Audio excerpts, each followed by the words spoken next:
All right, to watch this video for Wednesday, November 30th, just glance at the SPY. We're hanging out near all-time highs, which means we can just go ahead and continue with our normal watch list. SPU coming off support. This was on watch. If you watched the video last night, I liked it over yesterday's high, which would have been, 765.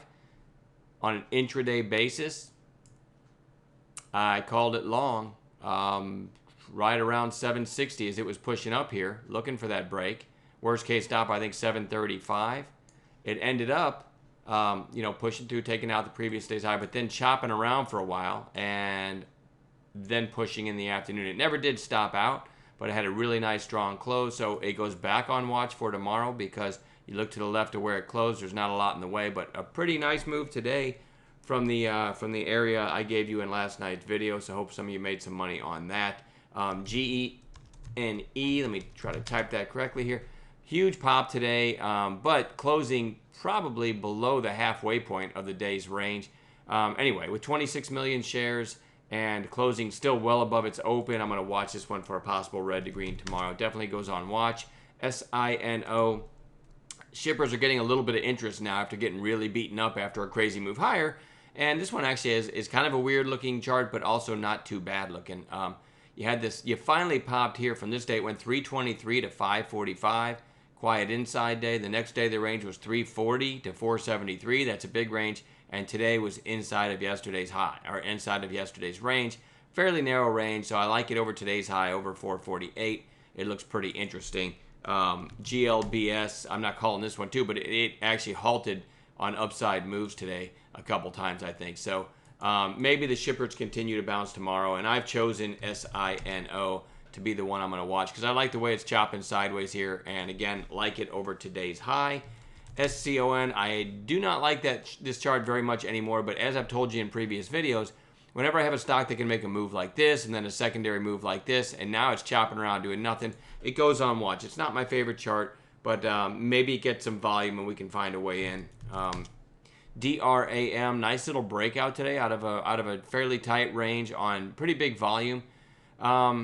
I don't have a trigger price. It went up into the 200-day and failed, but maybe you get a red to green in that one tomorrow, DRAM. It's worth watching. URRE, gotta like this chart, right? You had a pop here, sideways for about a week, and then another pop. You have the 200-day above, but if you look to the left of today's close and then this recent high, which was 172, today's high was 167, over today's high, 168, probably gets through 172, and maybe breaks out big to the upside. So this one's worth watching. I like the volume today.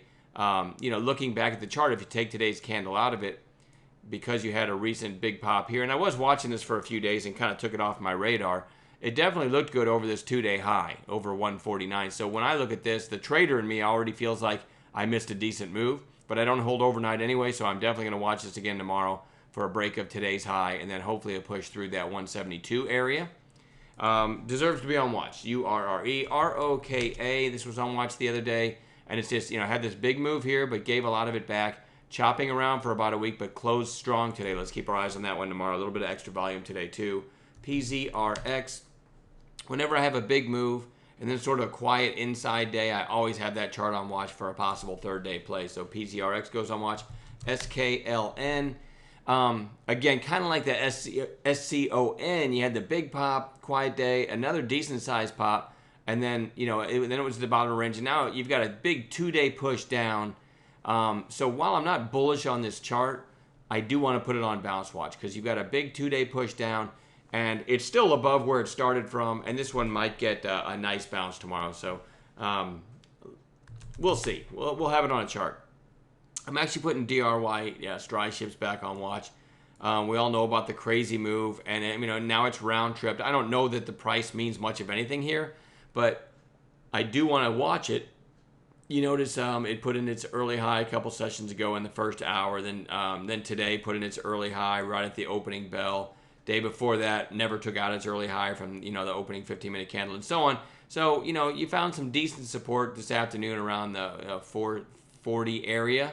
Traded in that area for a long time.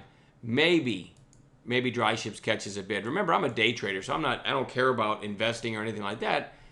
It doesn't cost me anything to have dry ships on the chart. If this can give me a narrow range and then an upside high of day break, I might be able to get a nice trade out of it. All right. MIRN. Really nice 2-day pop here. Then it was flagging. I neglected to watch this one today, and it had a nice pop. It's kind of like starting to break this little flag pattern. So I'm going to watch for a continuation of this bounce tomorrow. You still have a catalyst if it can get through this 176.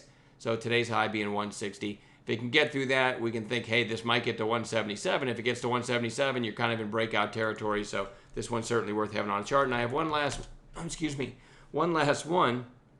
EYEG had the pop, the failure, then a lower high, and then a nice pop today. So I really love it over $2. It closed at 185. Nice volume today. If I pan out, it'll probably even look a little bit better to you. This gets over $2. I look to the left and say, hey, there's another catalyst on a break of 210. This thing could maybe make a move toward the 200-day. So it's a nice looking chart. We're going to watch it. We'll also put some a gap play watch list together in the pre-market. And hopefully between all these charts I just showed you and maybe the gap plays, I can catch my morning goal in the first couple hours and then go enjoy the day. So we'll see. All right. Enjoy the rest of your night. We'll talk to you tomorrow.